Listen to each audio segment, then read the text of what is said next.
여러분, 흔히 사람들이 이해하고 있는 어린 아이들의 출생은 좀 전통적이고 잘못되어 있습니다.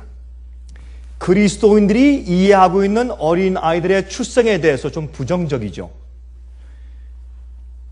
이제 흔히 사람들이 이해하고 있는 관념은 아이들은 태어날 때부터 죄를 물려받고 태어난다고 하는 것입니다. 저는 오늘 신학적인 문제를 다루려고 하는 것이 아닙니다. 상당히 중요한 우리가 이해해야 할 요점이 이 일에 숨어 있기 때문에 그 말씀을 좀 언급하려고 하는 것입니다. 어린아이가 태어날 때 정죄받고 죄 책임을 공유하면서 죄를 유전적으로 받아가지고 태어난다 라고 하기 때문에 사람들은 우리 인간은 태어나면서부터 어떤 사람이 책을 쓴 것처럼 우리가 죄의 공장이 되는 것이다, 그렇게 말을 했습니다.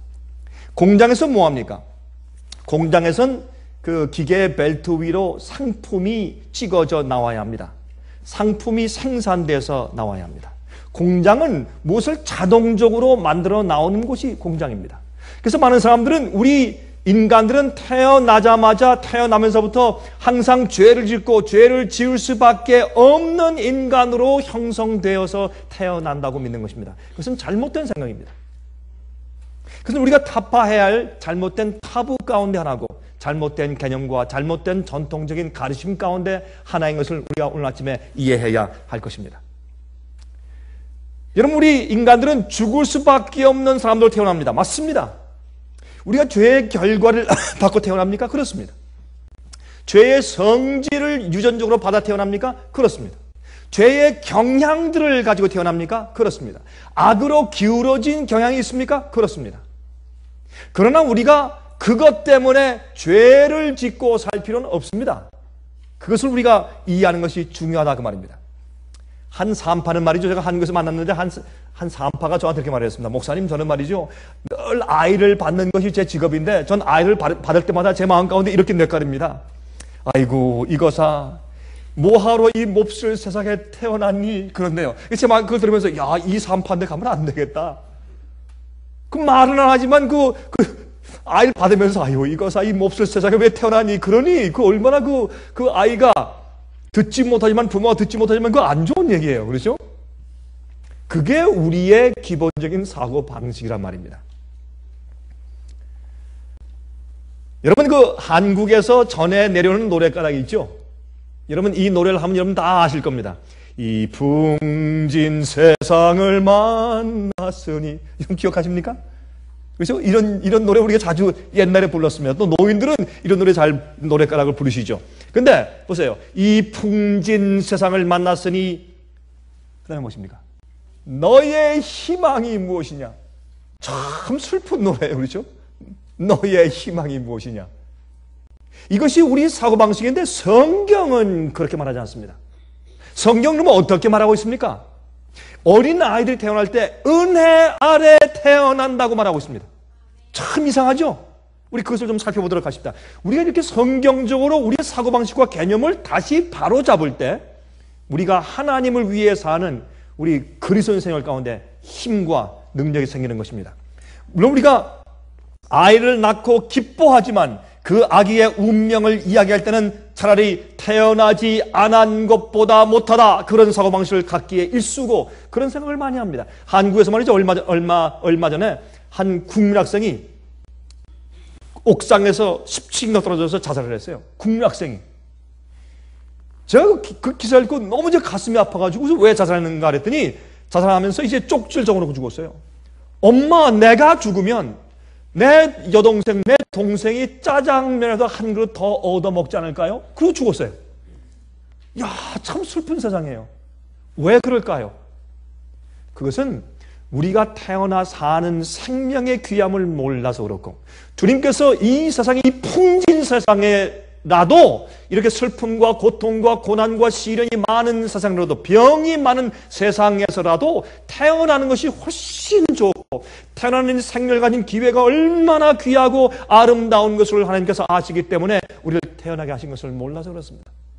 우리의 미래와 장래가 얼마나 엄청난 축복과 희망을 소유하고 있는지를 몰라서 그렇습니다. 그러므로 우리가 태어날 때부터 우린 죄를 받고 태어나서 죄를 안 질래야 앉을 수 없는 사람으로 태어나는 것이다. 이것은 잘못된 것입니다. 그래서 주님의 은혜로, 십자가의 은혜로만 구원하고 그저 우린 더 이상 주님의 은혜 이외에는 우리가 할 일이 아무것도 없다 라고 생각하는 것은 잘못된 것이라고 말입니다. 그것은 성경적이 아닙니다. 그것은 성경을 잘 모르는 데서 기인한 것입니다. 여러분, 이제 우리 다 같이 성경을 좀 펴십시다. 요한계시록 13장입니다. 요한계시록 13장, 우리가 짐승의 표의 예언으로 유명한 요한계시록 13장을 펴서 우리 한 절을 읽어보도록 하십니다. 요한계시록 13장입니다. 8절입니다. 요한계시록 13장 8절입니다. 신약성경 411페이지입니다.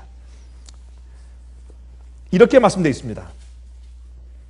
죽임을 당한 어린 양의 생명책에 언제 이후로? 창세 이후로 농명되지 못하고 이 땅에 사는 자들은 다 짐승에게 경배할 것이라. 여러분, 여기에 짐승에게 경배한다는 그 대목은 약간 좀 뒤로 하고 오늘 우리가 그것을 다루려고 하는 것이 아니니까 제가 다루려고 하는 그 문제의 핵심인 여기에 창세 이후로라는 단어에 우리 집중해서 생각을 좀 해보십시다. 우리 한국말 성경에는 이 성경절을 올바르게 번역을 못했습니다. 영어 성경에는 이렇게 말했습니다.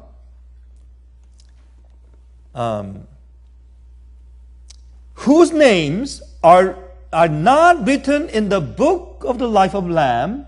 그 lamb이라는 단어를 포커스한 다음에 그것을 대명사로 해서 잡았습니다.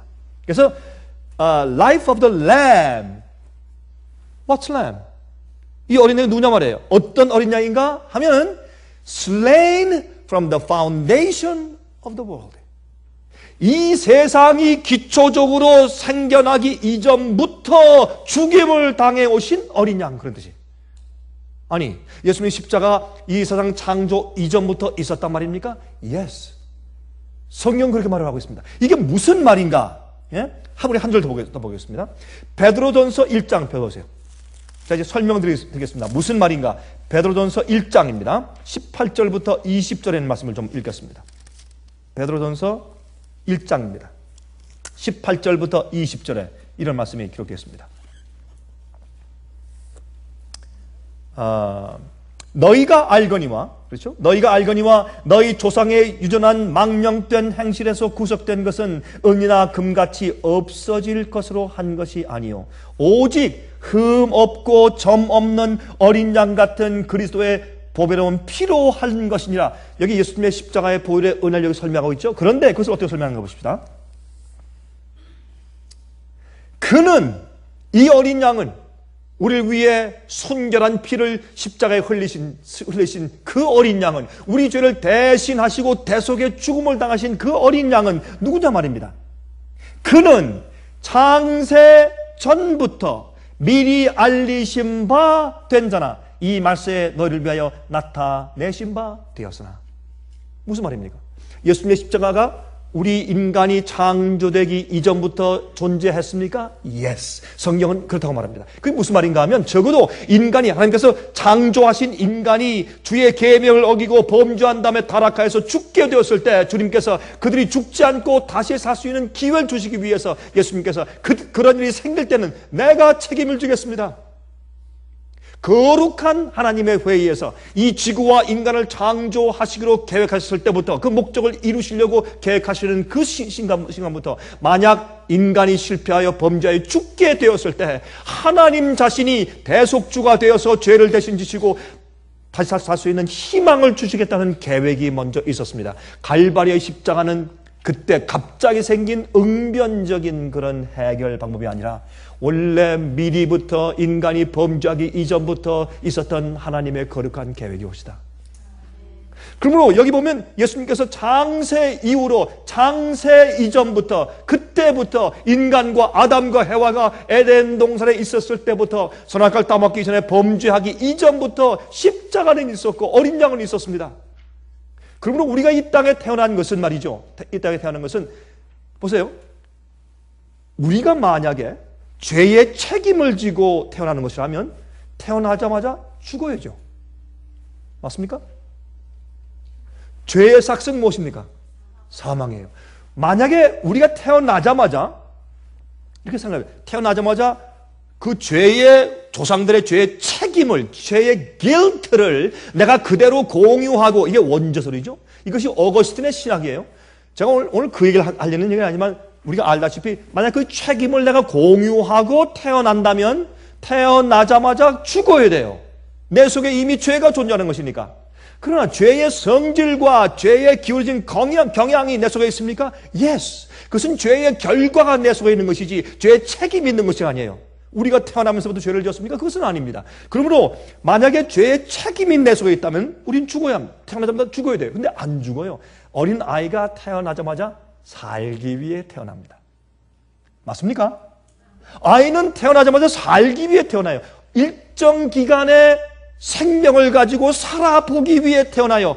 왜요? 예수님이 우리 죄를 책임지셨으니까.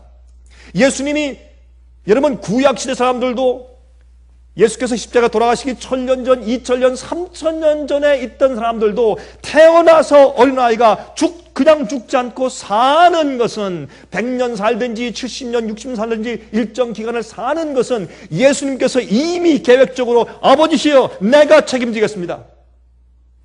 아버지께서 계획하시기를 아들아 당신이 책임진다. 이렇게 거룩한 지존자들의 회의에서 인간의 죄를 어떻게 해결하실 것에 대한 거룩한 계약이 있었습니다. 그러므로 우리가 태어날 때 어떻게 해요? 다시 태어나서 그 하나님을 더듬어서 발견하고 진리를 발견하고 살아보기 위한 두 번째 기회를 가지고 살기 위해서 태어나는 것입니다. 다시 말해서 살기 위해 태어나는 것이지 죽기 위해 태어나는 것은 아닙니다. 그러므로 여러분 우리가 태어날 때 어떻게 해요? 아이고 이 풍진 세상을 만났으니 희망이 어디 있느냐? 그러지 말고 아이고 이거사 뭐하러 이 몹쓸 세상에 태어났니? 그러지 말고 우리가 태어나서 살고 숨쉬고 심장이 뛰고 살고 있는 이 자체를 우리가 감사해야 할 것입니다. 기뻐하고 고마워하고 이 시간 동안 시간 낭비하지 말고 하나님 발견하고 진리를 발견하고 영원히 살 수 있는 기회를 삼으면 이것이 얼마나 찬송드릴 기회냐 말입니다. 이렇게 긍정적으로 생각을 해야지 아이고 우린 죄인이라 태어나서 우린 죄를 질 수밖에 없고 우리는 슬프게 살 수밖에 없고 우리의 희망이 없고 그러면 안 된단 말입니다. 우리가 태어나서 문둥병자가 되든지 눈이 멀어서 소경으로 살든지 사고로 내 두 다리가 절단되든지 상관이 없어요. 내 머리 가운데 하나님을 깨닫고 성경 말씀을 이해할 수 있는 지력만 있다면 우리의 생명과 태어남은 얼마나 감사한 일인지 모릅니다. 그렇게 이해하고 사는 것이 중요합니다. 그래서 저는 믿습니다. 어린아이들은 하나님의 은혜 아래 태어난다고 저는 감히 말하고 싶습니다. 어린아이가 태어날 때 죄 가운데 불행히 태어나는 것이 아니라 어린아이들은 하나님의 은혜의 계획과 십자가의 보장 아래서 한번 살아보기 위해서 한번 살면서 여러분 아담과 해와가 범죄했을 때 즉시 죽어버렸으면 우리가 태어날 기회를 얻을 수 있었겠습니까? 감히 전혀 없죠. 그러나 예수님께서 가운데 죄가 있자마자 구세주가 생겼어요. 범죄하자마자 예수님의 십자가 있었어요. 내가 대신 책임을 주지 마. 십자가 이전에 있던 사람들은 미래에 오는 십자가를 바라보고 믿음으로 구원받았고 십자가 이후에 산 사람들은 믿음으로 과거에 있었던 십자가를 바라보고 믿음으로 구원받는 것입니다. 구원은 믿음으로 똑같은 것이죠. 여러분 그래서 우리가 태어나 사는 것은 얼마나 감격스러운 일인지 모릅니다. 여러분들 고난이 있습니까? 오늘 좀 고생이 있습니까? 여러분 시련이 있고 고통이 있고 좀 어려움이 있습니까? 여러분 저도 있습니다. 뭐 이렇게 말이 많습니까? 왜 불평과 원망이 많고 저도 있습니다. 여러분 오늘 제가 설교할 때 제 얼굴이 환하게 빛이 납니까? 예? 왜 답변 안 하십니까? 안 나면 안 난다 그러세요.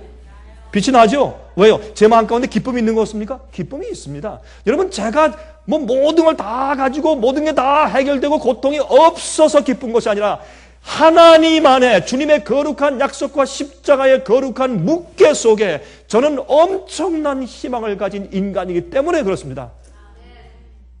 제가 뭘 잘해서가 아니라 하나님의 계획과 은혜는 우리를 구원하기 위해서 엄청난 희망을 우리에게 주었다고 말입니다. 그래서 우리 이렇게 생각합니다. 어린아이 태어날 때 야 은혜 가운데 태어났구나. 고맙다. 예? 저는 말이죠. 아이들이 태어날 때 한 가지 제가 신기한 게 있어요. 어린 아기들은 엄마 뱃속에서 양수 가운데 있죠. 물 속에 살면서 숨 안 쉬고 있다가 나오자마자 갑자기 팍 어게 하면서 숨을 쉬어. 나 그거 참 기적이에요.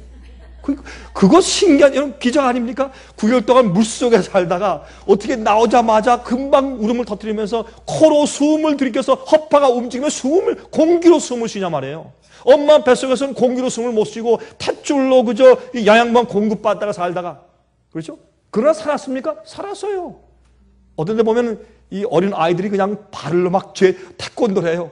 어머니 뱃속에서 태권도 막 죄 지르고 이리 죄 지르고 저리 죄 지르고 막 이렇게 이제 활동을 합니다. 운동을 합니다. 느껴지죠. 그래서 아기를 뵌 엄마들은 이따가 이렇게 갑자기 해요. 애가 찬다고 그러죠? 우리 젊은 우리 부모들 다 이해하지 않습니까? 그렇게 하던 아이가 태어나자마자 울면서 숨을 들이켜. 마치 물속에 들어가서 숨을 못 쉬고 막 죽을 듯이 있다가 나온 다음에 이렇게 숨을 쉬는 것, 그런 식으로 이 아이가 나오자마자 공기에서 숨을 빨아들이고 숨을 내쉬어요. 그게 기적이고 그게 창조예요. 그런 걸 보고도 원숭이가 사람 될 때 이런 정신 나간 사람들 왜 대화가 되냐 말이야. 대화가 안 되지 이거는. 예? 어떻게 아니 참 그 어린아이가 태어나는 것은 이건 기적이고 창조지. 어떻게 진화, 입에 담고 싶잖아요 그 단어를. 하도 내가 창피해서. 이렇게 똑똑한 사람들이 진화라는 그런 단어를 다 만들었으니 말이에요. 그래서 우리가 살고 있는 이 모든 것이 기적이고 주님의 은혜고, 인간은 죽기 위해 태어난 것이 아니라 인간은 숨쉬며 살기 위해 태어납니다. 그러므로 우리 속에 죄의 본성이 있고 죄의 본능이 있고 죄의 성질과 경향이 있지만은 그것들은 하나님께서 우리를 태어나게 하신 창조의 능력보다 힘이 훨씬 강하다, 약하다? 약하다. 그것이 로마서가 말하는 것입니다. 여러분, 죄가 우리 속에서 왕노릇한 것보다 은혜가 우리 속에서 왕노릇하는 것이 더 크다. 죄가 많은 곳에 무엇이 많다? 은혜가 많다. 여러분 생활 가운데 고통이 많습니까? 여러분 생각하실 때 나는 참 못생겼다 생각하십니까? 그럼 여러분들은 미스 코리아보다 은혜가 더 많습니다. 그렇게 이해하셔야 돼요. 그게 성경의 말씀입니다. 실제로 우리가 고통이 많고 죄의 유혹과 시험과 어려움이 많으면 많을수록 주께서 우리를 구원하시는 은혜를 더 많이 베푸시지 않습니까? 그것이 믿는 자의 믿음입니다. 그래서 어린아이가 태어날 때 잘했다, 고맙다, 이 생명을 가지고 태어나니 하나님의 왕국의 한 명 백성이 국민의 숫자가 또한 늘었구나, 그렇게 생각을 하자 말입니다. 그것이 올바른 신학이 아니겠습니까? 여러분, 우리가 태어나자마자 죽기 위해 태어나는 것이 아니라 살기 위해 태어납니다. 죄의 값은 사망입니다. 여러분, 그러나 아기들이 조상들의 죄의 책임을 가지고 태어나는 것이 아니라, 사람들은 그렇게 생각하지만 그것이 아니라 죄의 결과를, 조상이 지은 죄의 결과를 우리가 유전적으로 받고 태어납니다. 참 이건 정말 불합리하지요.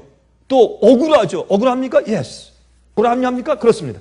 왜 내 집도 아닌데 왜 내 할아버지가 담배를 많이 피워서 내 폐가 왜 약하게 태어납니까? 내 조부가 말이죠, 술 많이 마셔서 내가 술을 더 쉽게 먹을 수 있는 그런 경향을 가지고 태어납니까? 참 억울해요. 이거 불만입니다. 그러나 아십니까? 우리가 그렇게 약해지거나 어떤 사람들은 말이죠, 태어날 때부터 IQ가 150인데 나는 태어날 때 90이야. 이건 불공평하죠. 그렇죠? 그러나 기억하십시오. 우리가 모자라고 약하면 약할수록 주님께서 그것을 보완해 주시긴 은혜가 더 크다는 것을 기억하십시오. 우리가 아무리 죄의 경향을 가지고 죄의 성질을 가지고 태어난다고 할지라도 우리를 구원하시기 위한 주님의 은혜는 훨씬 더 크다는 것을 기억하십시오. 그것이 우리가 성경 말씀을 올바로 이해하는 그런 정신입니다. 죄의 공장. 난 그 책을 읽고 난 너무 기가 막혀서 할 말이 이랬어요. 우리 어떻게 우리 죄의 공장이요? 의의 공장이지. 우리가 죄의 영향성을 가지고 태어나도 주님의 은혜 가운데 의롭게 살 수 있는 힘이 더 크죠. 그렇게 믿고 살아야 할 것입니다. 여러분, 우리가 가지고 태어난 이 기회가 얼마나 놀라운 기회인지 모르겠습니다. 어린아이가 태어나면 너도 영원한 세상에 살고 싶어서 태어났구나. 그렇게 말한다면 얼마나 좋습니까? 그것은 인류가 범죄하자마자 즉시로 구세주가 생겼습니다. 대속물이 생겼습니다. 내가 대신 죄 책임을 지겠습니다. 그러니 인류를 일단 살려주십시오. 그리고 영원히 살 수 있는 기회를 얻게 해주십시오라고 말한 예수 그리스도의 언약 때문에 우리가 어린아이로 태어나는 것입니다. 얼마나 감사합니까? 그래서 주님께서 우리를 태어나게 하시는 그 기가 막힌 창조의 솜씨, 물속에 잠겨서 눈을 다 이러다 태어나서 말이죠, 그 밝은 빛 때문에 눈을 뜨지 못하고 이러지만 그 아이가 조금 지나면 말이죠, 얼굴이 깨끗해지고. 여러분, 저도 우리 그 딸들이 낳을 때, 전 낳을 때부터 말이죠, 우리 딸들은 말이죠, 특별하게 흰 옷 입고 태어난 줄 알았어요. 저는 공주로 예쁘게 태어나는데 딱 태어나고 보니까 막 얼굴이 막 찌그러지고 짱구고 피가 다 묻어있고, 제 이런 마음이 들어가는데, 이게 내 딸 맞아? 여러분 그런 생각 하셨죠? 여러분 아시다시피 한국에는 그 산실에 못 들어가죠. 남자가 못 들어가는데, 여기 저 미국에 오니까 당연히 한국 사람이 안 들어가죠. 그래서 제가 밖에 있었더니 간호를 불러서 절 들어가래요. 간호이 어디? 의사 선생님이 들어오랍니다. 난 남자입니다. 거기 안 들어가면 우리 한국 사람들은 그런 데 들어가는 거 아닙니다. 그랬더니 This is America. Come in. 할 수 없이 해서 그래서 가운 갈아입고 모자 쓰고 들어갔죠. 참 제가 그 쑥스럽다고요. 들어가니까 저희 집사람 손을 잡고 있으래요. 이렇게 마치 전부 다 제 잘못인 것처럼 손을 이렇게 잡고 있으래요. 손을 잡고 이렇게 있었는데 그 아이 낳는 고통을 제가 다 지켜봤죠. 근데 여러분, 그 아이가 나면서 그렇게 정말 찌그러진 입장에서 피투성이가 돼서 나와서 다 이렇게 눈을 감고 있고 눈도 못 뜨고 말이죠, 탯줄을 자르고 그렇게 나오지만은 그 아이가 며칠 있고 한 주, 두 주 있은 다음에 깨끗해지고 목욕을 시켜 깨끗해지고 이 얼굴이 반듯하게 돌아오면서 보니까 기적이에요. 창조예요. 여러분 그렇지 않습니까? 그러므로 하나님께서 우리가 아무리 악한 그런 조상들을 가지고 있을지라도 그들의 잘못된 연약해진 그런 유전들을 받고 우리가 죄의 결과들을 받고 태어난다고 할지라도 하나님의 구원하는 은혜는 그보다 훨씬 더 강하고 크시단 말입니다. 우리를 구원하시기 위해서 창조해 주시는 것이기 때문에 새로운 창조를 받고 우리가 태어나는 것이죠. 여러분, 이것이 얼마나 아름다운 일인지 모르겠습니다. 아버지께 예수께서 요청하실 때 그들의 죄를 지을 때 그들의 죄는 내가 책임집니다. 아버지, 살게 합시다. 범죄했을 때 살아라, 계속 살아라, 이렇게 하신 창조주. 여러분, 예수님께서 그렇게 하셨을 뿐만 아니라 온 우주에 있는 천사들에게도 요청하신 것이에요. 이 아담과 해가 범죄했느냐? Yes. 마땅히 죽어야 되느냐? Yes. 죄의 삭은 사망인가? Yes. 인정한다. 그러나 살게 하자. 내가 책임질게. 내가 죄의 책임을 내가 지고 부담을 내가 지고 그 다음에 이들에게 한 번 더 살게 한 다음에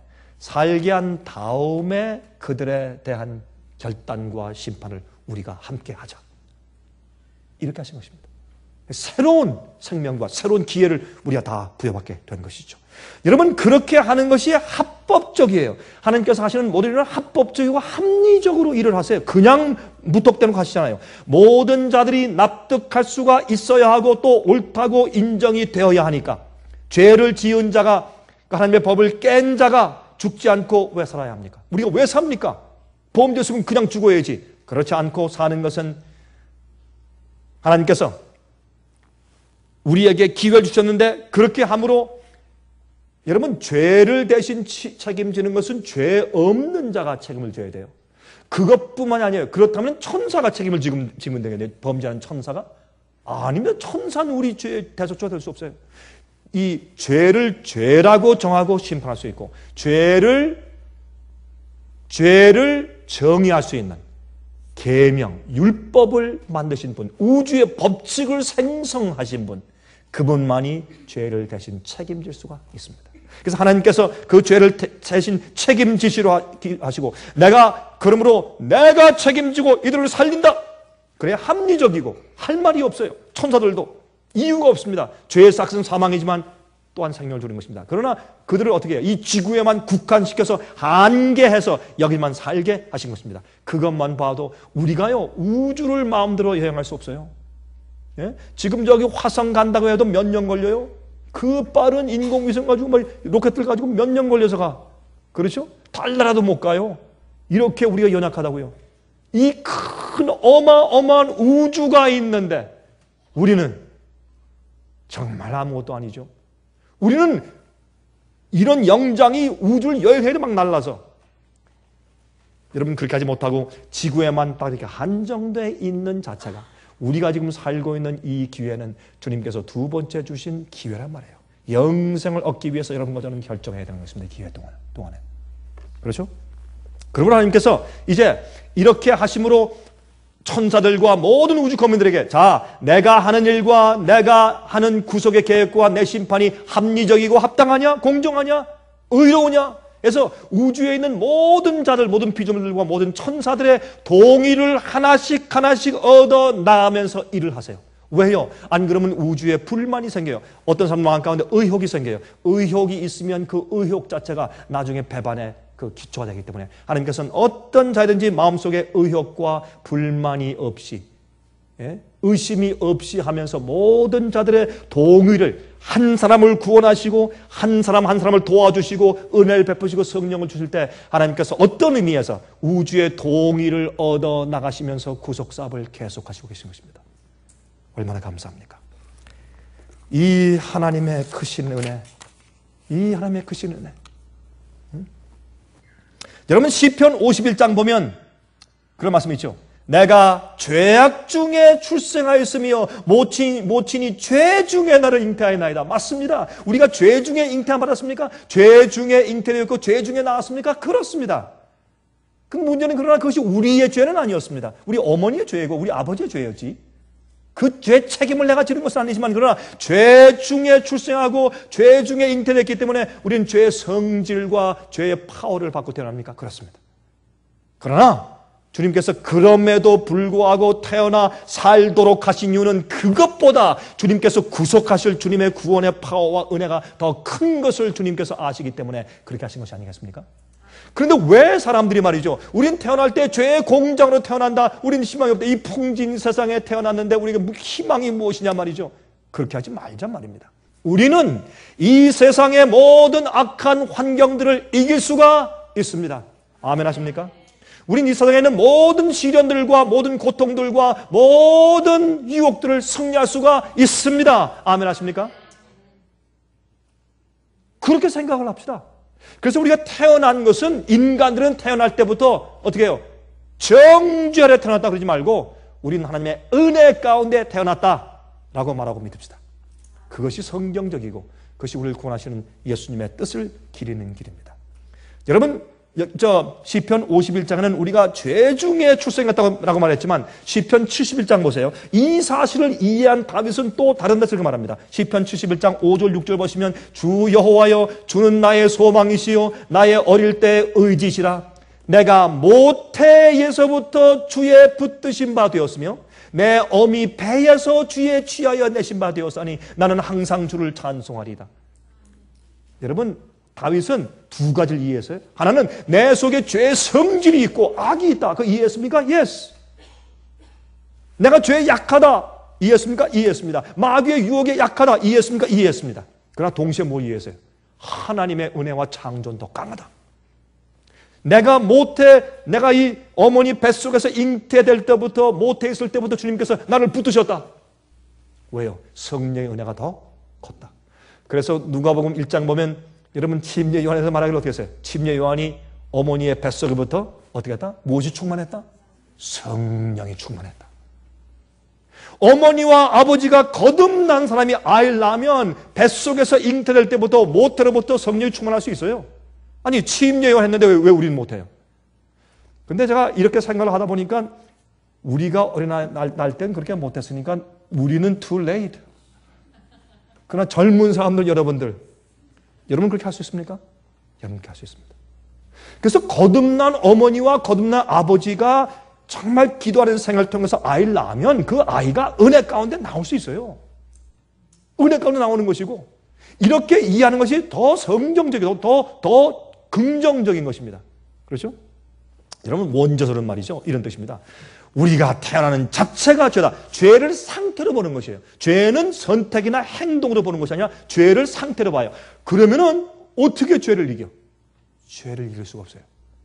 여기에 문제가 생겨요. 그래서 원죄설에서 말하기를 우리가 태어난 자체, 내 상태가 죄인데 우린 죄의 책임을 아담이 범죄한 책임과 아버지가 범죄한 책임과 할아버지, 증조할아버지가 범죄한 그 죄의 책임을 나도 공유하고 태어난다 이렇게 말하거든요. 그 죄는 우리가 이길 수 없는 것이다. 그렇게 결론 짓는 것이 원죄설입니다. 그래서 성경에 보고 말하기를 그것이 아닙니다. 죄의 성질을 타고나나 그것이 너의 책임은 아니라 그러므로 내가 너에게 그것을 이길 수 있는 은혜를 베푼다. 은혜가 강하단 말입니다. 그런 생각을 우리 마음 가운데 가지고 사는 것이 굉장히 중요합니다. 시편 22장 9절 10절 보세요. 오직 주께서 나를 모태에서 나오게 하시고 내 모친의 젖을 먹을 때 의지하게 하셨나이다. 보세요. 내가 날 때부터 어릴 때부터 주께 맡긴 바 되었고 모태에서 나올 때부터 주는 내 하나님이 되셨나이다. 여러분, 우리가 모를 때에도 참 제가 이 말씀을 읽으면 눈에 눈물이 날라 그래. 내가 아무것도 모를 때, 어릴 때 뭘 알아 도대체. 아무것도 모르는 정말 피덩이 어린아이로 태어나는데 하나님께서 어떻게 하세요? 그 아이가 모태에서 나올 때부터 주는 내 하나님이 되셨습니다. 로마서 5장에 말했습니까? 우리가 아직 죄인 되었을 때 주님께서 우리를 위해 십자가 돌아가사 우리 모두는 예수님이 십자가 돌아가신 지 1900 몇십 년 이후에 다 태어났습니다. 우리는 몰랐습니다. 예수님이 십자가에 돌아가신 것도 몰랐고 예수님도 몰랐습니다. 어릴 때 우리가 뭘 합니까? 아기 때 뭘 합니까? 그러나 성경은 말하기를 내가 너를 붙들었다. 내가 너를 붙들었다. 이렇게 믿고 사는 게 더 좋지 않습니까, 여러분? 그렇게 하자고요. 이게 복음이에요. 그렇죠? 에베소 2장 3절부터 7절 보십시오. 전에는 우리도 다 그 가운데서 우리 육체의 욕심을 따라 지내며 육체와 마음에 원하는 것을 하여 다른 이들과 같이 본질상 진노의 자녀였더니 우리가 본질상 옛날에 진노의 자녀이고 죄의 자녀였어요. 예, 그렇습니다. 죄를 짓고 죄 습관을 살 때 우리는 본질상 진노의 자녀예요. 죽을 사망의 자식들이요. 희망이 없어요. 그러나 보세요. 그런데 긍휼에 풍성하신, 여러분 긍휼이 무슨 말입니까? 긍휼. 긍휼의 뜻이 뭐예요? 정의해 보세요. 사랑이에요? 긍휼이란 말은 불쌍히 여긴단 말이에요. 긍휼. 예? 여러분 지금까지 성경을 읽으면서 긍휼 읽으면서 긍휼의 뜻이 무엇인지 모르고 읽으셨습니까? 긍휼은 불쌍히 여긴단 말이에요. pity. 예? 나를 불쌍히 여기죠. 저는 말이죠. 옛날에 말이죠. 저는 이 어릴 때부터 주여 나를 긍휼히 여기시옵소서 그 얘기를 너무 많이 들어가지고 귀에 박혀가지고 전 지금도 기도할 때 전 습관적으로 긍휼이라는 얘기를 자주 해요. 제가 긍휼이 많으신 아버지 저를 긍휼히 여기시고 전 죄인입니다. 긍휼히 여기십시오. 그 긍휼이라는 말이 전 참 좋아. 전 어릴 때부터 너무 귀에 박혀가지고 긍휼은 좋은 얘기예요. 긍휼은 하나님께서 우리를 불쌍히 여기시는 것이에요. 우리가 어디에서 나왔는지 아세요. 우리의 형질이 무엇인지 아시고 우리의 불쌍함을 아세요. 그래서 긍휼히 여기세요. 여기 말씀하기를 바울이 에베소 2장에 이렇게 말했어요. 긍휼에 풍성하신 우리를 불쌍히 여기심이 적단 말입니까? 크단 말입니까? 예?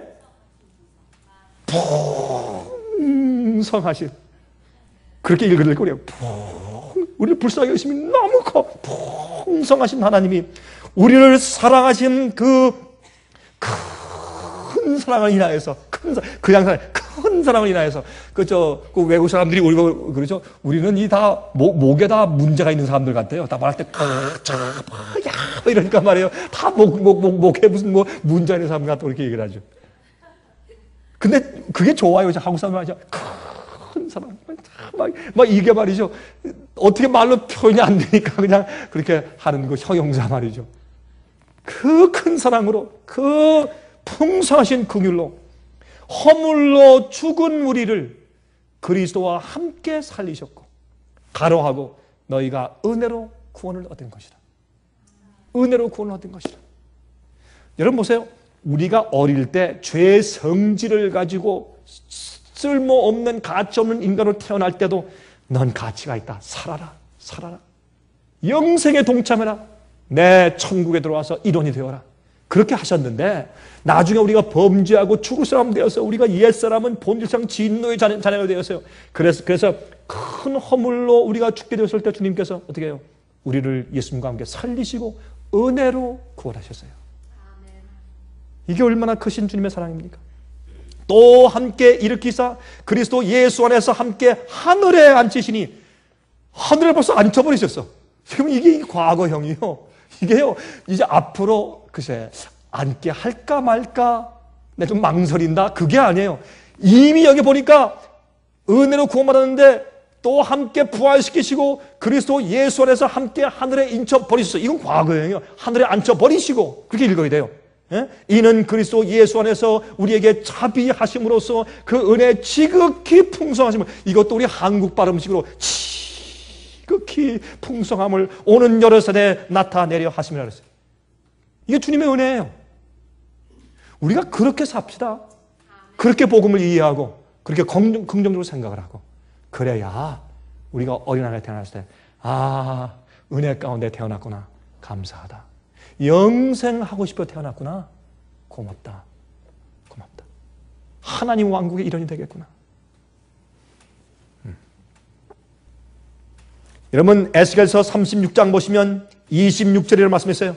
또 새 영을 너희 속에 두고 새 마음을 너희에게 주되 너희 육신에서 굳은 마음을 제하고 부드러운 마음을 줄 것이며 또 내 신을 내 영을 너희 속에 두어 너희로 내 율례를 행하게 하리니 너희가 내 규례를 지켜 행할지니라.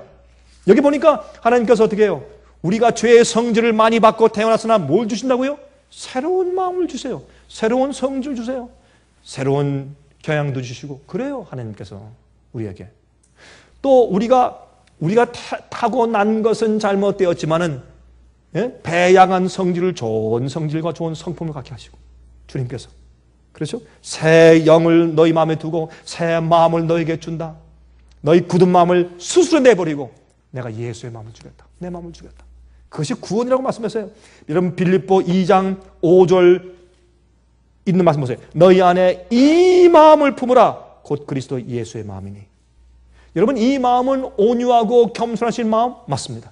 하나님과 동등됨을 취할 것으로 여기지 아니하시고 인간이 되어 오셔서 죄의 종의 형체를 취하시고 십자가에 가셨다. 그 마음 맞습니까? 맞습니다. 그러나 이 마음은 또 무슨 마음입니까?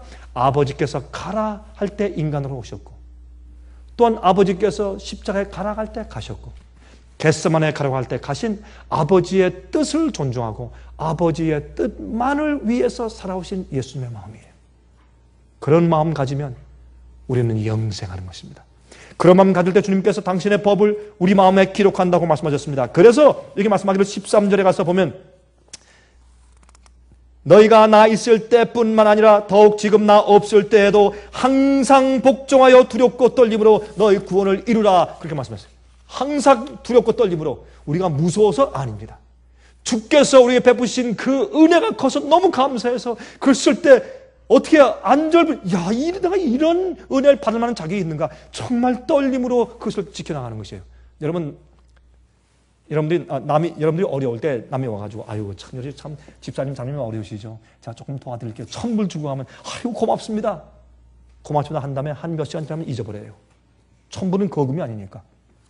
여러분들이 좀 어려울 때 와가지고 10,000불 탁 주고 하면 한 달 갈 거예요. 고맙습니다. 또 전화하고 편지하고 다 기억하고 쓸 때마다 기억하고 좀 조심하고 그렇죠? 10,000불 그거 쓰고 조심할 거예요. 10만 불 주면 한 1년, 2년 기억하겠죠? 그렇죠? 100만 불 주면 1억 불 주면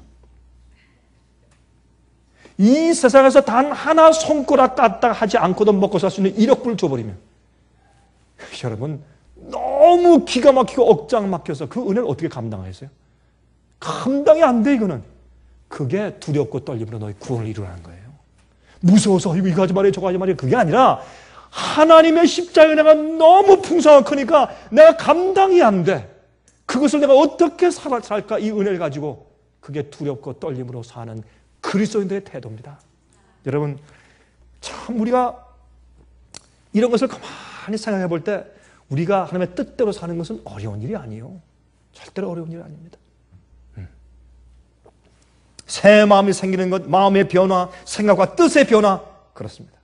여러분, 그러므로 고린도전서 2장 16절 보시면 누가 주의 마음을 알아서 주를 가르치겠느냐? 그러나 우리가 그리스도의 마음을 가졌느니라. 예수의 마음을 가지면 누가 우리를 가르칠 필요가 없어요. 다 알아. 뭐가 죄고 뭐가 의고 무엇은 하지 말아야 되고 무엇은 해야 되고 무엇을 믿어야 되면 다 알아요. 성령께서 함께 하시니까. 예수의 마음을 가지면. 그러므로 너희 안에 이 마음을 품으라. 곧 그리스도 예수의 마음이 이렇게 말씀을 했어요. 그게 재창조입니다. 재창조. 여러분, 여기에 한 말씀을 곁들여 말씀드릴게요. 마태복음 11장에 보시면 11장 20절부터 24절 보시면 예수께서 하신 말씀이 이런 말씀이있어요. 이건 우리에게 대한 굉장히 경고예요. 한번 들어보세요. 예수께서 권능을 가장 많이 베푸신 고울들이 회개치 아니하므로 그때 책망하시되 화가 있을진저 고라시나 화가 있을진저 벳세다야 너희에게서 행한 모든 권능을 두로와 시돈에서 행하였더라면 저희가 벌써 베옷을 입고 재에 앉아 회개하였으리라. 내가 너희에게 이르노니 심판날에 두로와 시돈이 너희보다 견디기 쉬울 것이라. 소돔과 고모라 성이 너희보다 견디기도 쉬웠을 것이야. 왜? 그들은 빛과 진리와 복음을 채받지 못했기 때문에. 그러나 그들의 양심에 따라 살 때 악하게 살았으니까 주님께서 똑같이 심판하신 것이지만 그러나 그들이 심판날에 너희보다 견디기 어렸을 것이야. 왜? 빛과 진리를 받고 알았음에도 불구하고 두렵고 떨림으로 그들의 구원을 이루지 못한 자들의 심판이 어떠할 것입니까? 그렇게 말씀했어요. 여보세요. 가버나움아 내가 하늘에까지 높아지겠느냐? 음부에까지 낮아질 것이라. 내게서 행한 모든 권능을 예수님께서 그 지역에서 병을 고치시고 복음을 전하시고 쉴 수 없이 일하신 그 모든 권능을 소돔에서 행하였더라면 그 성이 오늘날까지 있었으리라. 내가 너희에게 이르노니 심판날에 소돔 땅이 소돔과 고모라 땅이 너보다 견디기 쉬우리라 하시니라. 우리가 성경 알고 빛을 알고 진리 알고 복음을 알고 산다는 것은 두려운 일입니다. 죽는 것보다 산다고 하는 것은 더 두려운 일입니다. 여러분, 그렇지 않습니까? 그러므로 우리는 태어날 때 엄청난 희망을 가지고 태어납니다. 예수님의 십자가의 보혈의 은혜 아래 태어나는 것입니다. 주님께서 우리를 잊지 않으시는 것입니다. 주님의 지식으로 우리가 사는 이 동안에 주님의 지식으로 가득 채워갈 것입니다. 여러분 에베소서 3장 보시면 어떤 말씀이 있어요? 에베소서 3장 여러분 아시죠? 14절부터 19절까지 있는 말씀 가운데 며칠 읽으면 이런 말씀이 있어요. 너희 속사람을 성령으로 말미암아 능력으로 강건하게 하옵시며 믿음으로 말미암아 그리스도께서 너희 마음 가운데 계시게 하옵시고 너희가 사랑 가운데서 뿌리가 박히고 터가 굳어져서 능히 모든 성도와 함께 지식에 넘치는 그리스도의 사랑을 알아. 그 넓이와 깊이와 길이와 높이와 깊이가 어떠함을 깨달아. 하나님의 모든 충만하신 것으로 너에게 충만하게 하시기를 구하노라. 이게 우리 구원이에요. 예? 우리가 태어날 때 죄의 성질을 부모들이 조상들이 그 잘못행한 그 악한 것과 그들의 잘못되고 연약해진 부절제한 그런 모든 성질들, 죄의 성질들이 우리 속에 DNA로 살살 들어와서 내 몸을 채운 그런 모습으로 죄의 결과를 받은 모습으로 아이가 응애하며 태어나지만 주님께서 그것을 그대로 가질 필요가 없이 주님께서 무엇을 채우신다? 예수님의 사랑과 은혜와 하나님을 아는 지식과 미래 영생에 대한 소망과 진리의 빛으로 지식으로 우리를 채우고 또 채워서 그 높이와 넓이와 깊이를 주님의 사랑과 진리의 빛으로 채우면 그것이 우리의 구원이란 말입니다. 그래서 우리는 희망이 있는 사람들입니다. 그렇게 하기를 사도 바울이 그렇게 간절히 기도한 것이 에베소 3장에 기록되어 있습니다. 골로새서 1장 9절부터 11절에 있는 말씀 보겠습니다. 이로써 우리도 듣던 날부터 너희를 위하여 기도하기를 그치지 아니하고 구하노니 너희로 하여금 모든 신령한 지혜와 총명에 하나님의 뜻을 아는 것으로 채우게 하시고 우리의 악한 성질 속에서 악한 경험과 악한 지식과 악한 기억들 속에 그걸 뒤바꿔서 예수의 마음으로 채우고 예수님의 사랑과 하나님의 지혜와 신령한 지혜와 총명으로 채운단 말입니다. 그렇게 채우게 하시고 주께 합당히 행하여 범사에 기쁘시게 하고 모든 선한 일에 열매를 맺게 하시며 하나님을 아는 것에 자라게 하시고 그 영광의 힘을 쫓아 모든 능력으로 능하게 하시고 기쁨으로 모든 견딤과 오래 참음에 이르게 하시고 주님, 여러분과 저를 향한 주님의 의도와 목적은 거기에 있는 것입니다. 그러므로 악한 것을 보지 마십시오. 악한 것을 듣지 말고 악한 일들을 하지 마십시오. 그런 습관과 그런 것들을 여러분들이 익숙하게 하지 마십시오. 그런 것을 여러분 속에 채우지 마십시오. 거룩한 빛으로 채우시고 예수님의 진리로 채우시고 하나님의 은혜와 사랑으로 채우십시오. 생애를. 그게 구원입니다. 그러면 우리 속에 어떻게 해요? 힘이 생기고 은혜가 있고 죄를 승리하고 마귀의 공격과 이 세상의 유혹을 승리하고 내 속에서 우러나오는 죄의 충동을 승리하고 죄의 성질을 이기고, 그렇죠? 악한 분위기와 환경을 이기고 우리가 예수님의 백성으로 살 수 있다 그 말입니다. 그래서 우리는 태어날 때부터 하나님의 무엇 가운데 태어난다? 은혜 아래 태어난다. 은혜 아래 태어난다. 그렇게 믿어야 할 것입니다. 고린도후서 3장 18절에 말씀하기를 우리가 다 수건을 벗은 얼굴로 거울을 보는 것 같이 주의 영광을 보매, 주님의 영광을 계속 보니까 저와 같은 형상으로 화하여 영광으로 영광에 이르니 곧 주의 영으로 말미암습니다. 우리가 예수님의 모습으로 점점 더 밝아지고 더 발전하는 것입니다. 성품도 변하고 우리 생각과 개념과 철학이 변하는 것입니다. 생활 사는 방식이 변하는 것입니다. 뜻이 변하는 것입니다. 여러분, 예수님께서 말이죠, 이 땅에 계실 때 예수님께서 학교 가셨습니까? 학교 다녔습니까? 안 다녔습니까? 안 다녔습니다. 랍비 학교 안 갔습니다. 그 당시에 랍비 학교는 정말 우수한 학교였습니다. 그 당시에 지금도 유태인들 학교, 랍비 학교는 참 우수한 학교입니다. 지금도. 그 당시에 랍비 학교는 말이죠, 헬라 문화의 학교보다 더 올등한 학교였습니다. 아주 제도가 잘 되고 잘 가르치는, 왜 그렇습니까? 성경 빛을 가르치니까. 철학을 가르치는 게 아니니까. 철학은 밑바닥에서 맴도는 것이지만 하나님의 진리는 높이 영혼으로 올라가게 하는 것이니까. 차이가 있죠, 물론. 이 머리의 개발도 차이가 있고. 그런데도 예수님께서 그 랍비 학교에 안 가셨습니다. 아무도 랍비의 학교에 가라고 추천도 안 하고 가라고 말씀도 안 했습니다. 왜요? 그 랍비 학교가 헬라 사상을 받아들이고 철학을 받아들이고 헬라 문학을 받아들여서 타락하고 부패했습니다. 인간의 가르침을 가르치기 때문에 거기 가면 그런 인간의 가르침과 전통을 계속 듣다 보면은 그들의 신앙이 망쳐져 버립니다. 그래서 예수께서 학교 안 갔습니다. 우리도요, 어떤 신학자, 어떤 지도자, 누구, 어느 목사 그런 말 계속 들으면서 우리의 사상이 침범되고 부패되었을 수 있습니다. 그러므로 우리가 예수의 마음을 받아야 합니다. 그리고 성경의 사랑과 그 진리, 단순한 진리로 우리 마음을 채워야 합니다. 그래야 소망이 생기고 희망이 있고, 예? 암도 이기고. 제가 어제 한 분이 저한테 전화해서 말이죠. 목사님, 요즘에 이 건강 세미나가 참 많은데 가서 보니까 답답한 게 하나 있습니다. 뭐가 답답합니까? 건강 세미나 하면 좋지. 그랬더니 지식은 없는데 그 속에 하나님의 영이 없습니다. 영이. 파워가 없습니다.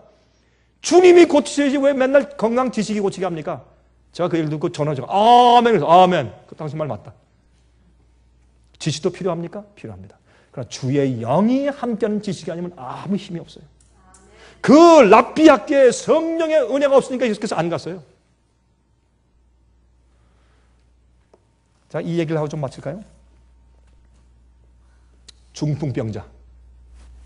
중풍병자는 그 당시에 잘못된 가르침에 눌려서 죽어가고 있었어요. 그것 때문에 그를 중풍병자 만들었어요. 뭐라 그랬습니까? 병 나는 것은, 예? 특별히 문둥병 걸리고 중풍병 걸리고 이거 고질병에 걸린 거, 이거, 예? 불치병에 걸린 거, 이건 하나님의 심판이다. 당신의 죄 때문에 생긴 것이다. 이렇게 했어요. 그 생각이 너무나 그 영혼을 짓눌러서 병을 이길 수가 없었습니다. 자기 죄와 그 절망을 이길 수가 없었습니다. 여러분 지금 화면 통해서 보시는 분들 가운데서 여러분 생애 가운데 어떤 절망이나 낭망이나 실패나, 예? 병이나 남들의 눈초리나 어떤 것이든지 거기 짓눌려서 희망 없이 사는 사람들이 있습니까? 예수님께서 병 고치신 그 이유가 무엇인지를 기억하십시오. 여러분 이 병자가 그것 때문에 짓눌려서 나는 심판받아 희망도 없고 난 아무 구원의 소망도 없고 아주 깊은 흑암의 수렁 가운데 살고 있을 때 그때 그가 소식을 들었습니다. 예수님이 문둥병자를 고치셨다. 아니 이게 무슨 말이야? 문둥병자는 나보다 더한데 문둥병자는 죄 자체인데 문둥병자 살았단 말이야? 그렇다. 그 얘기를 알려주는 친구가 있었어요. 여러분과 저는 그런 사람들이 되어야 돼요. 우리는 소망을 가지고 태어났다. 우리가 태어나서 지금 소경으로 맹인으로 살지 몰라도, 내가 다리가 없을지 몰라도, 내가 이런 기형아로 태어나 살지도 몰라도, 그래도 내가 지능이 있고 들을 수 있고 내가 하나님의 음성을 듣고 말씀을 이해할 수 있는 한 나는 은혜 가운데 산다. 나를 태어나게 하신 하나님의 은혜 가운데 산다. 그렇게 믿어야 할 것입니다. 실제로 주님께서 우리를 살리시고 태어나게 하신 목적이 거기 있기 때문에 그렇습니다. 자, 그러니까 갑자기 그 얘기를 듣고 나서 문둥병자 살았으면 나도 살겠지. 그러면 문둥병자가 병 나았다는 것은 그가 이 구원의 소망을 회복했다는 뜻이 아니야. 그러면 나한테도 소망이 있다는 얘기냐? 그분이 누구야? 나사렛 예수다. 그분이 메시아구나. 나를 그분에게 좀 데려다 주시오. 4명의 친구가 이렇게 침상이 옛날 우리가 보던 군대에서 이렇게 보던 이제 환자 들고 가는 그 뭐라 이거? 예? 들것 같은 거, 들것. 거기에 바짝 마른 환자, 중풍병자를 움직이지 못하는 저주받은 것 같은 그런 환자를 딱 눕히고서 4명이 갑니다. 가는데 여러분 성경에 보시면 어떻게 되어 있어요? 그 예수께서 계신 그곳에 사람들이 너무나 많이 에워싸고 있어서 용신할 수 없더라. 움직일 수도 없어요. 전도회, 부흥회가 지금 진행 중입니다. 강사가 누구예요? 메시아 예수 그리스도예요. 엄청난 전도회가. 누가 감히 그걸 방해해? 하나님의 아들이 오셔서 인간을 위해서 지금 전도회 하시는데 막 사람들이 밀치고 와가지고 용신할 수 없이 확 둘러싸여 있어요. 여러분, 그런데 그 사람들은 거기에 와 있었지만은 정말 구원받아야 할 절망적인 중풍병자가 들어오지 못하게 막고 있는 방해꾼들이었습니다. 우리가 그런 사람 되면 안 됩니다. 우리의 말과 행동과 우리의 좁은 마음씨와 바리새인 같은 율법주의나 희망과 성령의 은혜가 없는 우리의 삶의 태도와 말과 습관들은 다른 사람들을 예수님께 와서 희망을 가지지 못하게 만드는 방해꾼이 되는 것입니다. 우리가 예수를 믿고 교회에 앉아 있어도 우리는 방해꾼일 수 있습니다. 우리는 먼저 예수님의 은혜 가운데 사는 경험을 해야 할 것입니다. 예수님의 피의 공로가 나를 구원하고 세상을 승리하고 내 속에는 죄의 성질을 승리하고 마귀의 유혹과 고통과 시련을 승리할 수 있는 그런 내 생애가 준비돼야 문을 여는 사람이 되는 것입니다. 여러분, 이 환자를 좀 뒤로 보내려고 좀 비켜주시오 하는데 사람들이 말 듣습니까? 말 안 듣지. 안 비켜주지. 그래서 어떻게 했습니까? 할 수 없이 사다리를 놓았습니다. 여러분, 4명이 그 들것에 환자 놓고서 4명이 사다리에 어떻게 올라가요? 밑에 2명은 들고 있다가 또 조금씩 이러면서 올라갔을 거예요. 위에 있는 사람은 내리고 밑에 있는 사람은 올리고 해서 겨우 또 환자 갖다가 그 들것에 막 묶고 또 미끄러 떨어지지 않게 하기 위해서 그렇게 하고 올라갔습니다. 올라가서 어떻게 했습니까? 올라가 보니까 지붕이 있어요. 뚫어야지. 아마 이날 아침에 우리 지붕 뚫고 내려온 사람들은 우리 여기 계신 아마 우리 직원들은 무진장 화나실 거예요. 그렇죠? 세상에 이럴 수가 있어요. 그 당시 그 집주인이 어떻게 했겠어요? 내 지붕. 누가 이게 우리 집 회사를 파손하는 거야? 이거 수감이야, 수감. 고소감. 안 그랬겠어요? 고소감이지. 남의 지붕을 뚫고 이런 무례한 짓이 어디 있어요? 그러나 한 영혼을 구원하기 위한 거기엔 이 세상에 어떤 돈으로 줄 수 없는 값진 것이 있어요. 지붕을 뚫어도 돼. 주위에 모인 사람들이 방해꾼들이니까. 여러분, 지붕 뚫을 때 조용하게 뚫어요? 우지직 큰 소리가 막 나면서 먼지가 막 떨어지고 예수님의 전도회가 스탑됐어요. 예수님의 말씀을 하다가 중단했어요. 사람들이 원했어요. 저 이상한 사람이, 저 무례한 사람이 남의 지붕 망가뜨리면서 예수님의 이 귀한 전도회를 방해하고 중단시켰다. 정죄할 만하지. 그러나 예수님께서는 그렇게 생각 안 했습니다. 거기 모여있는 수백 명보다 그 한 명이 더 귀했습니다. 우리가 어려움 가운데 정말 주 앞에 어떤 때는 부끄러워서도 조심하며 나갈 때 주님께서 그 영혼을 보십니다. 나를 보고 우리를 보시는 분이십니다. 그래서 거기에 상에 환자를 놓고서 내렸습니다. 예수님께서 보시면 마태복음 9장 2절에 예수께서 뭐라고 말씀하시는지 아십니까? 한번 들어보십시오. 침상에 누운 중풍병자를 사람들이 데리고 오늘 예수께서 저희의 믿음을 보시고, 중풍병자 하나의 믿음 아니에요. 같이 몰고 온 그들의 믿음을, 저희의 복수의 저희의 믿음을 한꺼번에 보시고 중풍병자에게 이르시되 소자야 안심하라 내 죄 사함을 받았느니라. 지금 중풍병자의 문제는 뭐예요? 내 죄 사함을 받았느니라. 너는 태어날 때부터 원죄가 있어. 넌 죄를 이길 수 없고 너 고통 그건 받고 지내. 너는 이길 수 없어. 이게 아니고 너는 은혜 가운데 태어났다. 내 은혜는 충만하고 능력이 있어서 너의 모든 것에서 너를 승리하게 하고 너를 이기게 하고 구원할 수 있다. 죄보다 내 은혜가 더 크게 왕노릇한다. 소자야 안심해라. 너 불안하고 떨지? 안심해. 괜찮아. 너 지금 태어난 다음에 너 아프지? 힘들지? 안심해라. 풍파가 있느냐? 안심해라. 너 다리를 저르냐? 안심해라 소자야. 너 지금 암에 걸려서 지금 3개월밖에 살지 못해? 소자야 안심해라. 내 죄가 사함받았다. 너 내 죄의 책임 때문에 그렇게 되는 것이 아니야. 그런 고난들을 너를 구원하는 나의 은혜의 방법이 될 수 있다. 내 은혜는 내게 충족하다. 이 주님의 은혜가 여러분과 제 속에 충만하시기를 간절히 바랍니다. 우리를 긍휼하게 여기시는 하늘에 계신 우리 아버지, 우리 이 땅에 태어나게 하시고 다시 기회 주신 것 감사합니다. 우리가 깨닫지 못하여 불만하였으면 저희 죄를 사하시고 주의 은혜가 크신 것을 다시 믿고 희망을 가지고 살게 해주시옵소서. 그리고 이 세상에 우리를 둘러싸여 있는 모든 시련들과 핍박들과 어려움들을 주님의 능력으로 이기게 하시며 이스라엘 되게 하시옵소서. 아버지시여, 우리가 주님께로 절망적인 죄인들, 희망 없이 은혜의 그 파워를 알지 못하고 사는 사람들을 인도하여 지붕 뚫고 주님 앞으로 인도하는 자를 되게 하시고 참으로 이 어두운 세상의 빛을 주의 종들로 삼아 주시옵소서. 예수 그리스도의 귀하신 이름만 의지해서 간절하게 기도드리옵나이다. 아멘. 은혜 많이 받으셨습니까? 지금까지 들으신 이 생애예빛 예배설교는 간절한 마음으로 진리를 찾는 분들과 정직한 양심으로 말씀을 받아들이고 언제나 진실이 무엇인지를 생각하는 그리스도인들을 위한 말씀입니다. 주변 가족들이나 친지들 중에 말씀을 사모하고 순결한 신앙을 갖기 소원하는 분들이 계시면 생애빛 예배설교 테이프를 소개해 주시기 바랍니다.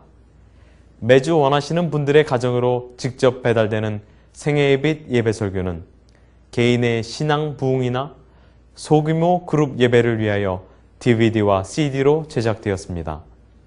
생애빛 예배설교 DVD와 CD를 원하시는 분들은 1877-704-1004 1877-704-1004 1004번으로 전화하여 신청해 주시기 바랍니다. 미국 동부 시간으로 월요일부터 금요일까지 9시에서 5시 사이에 전화해 주십시오. 그럼 다음 시간까지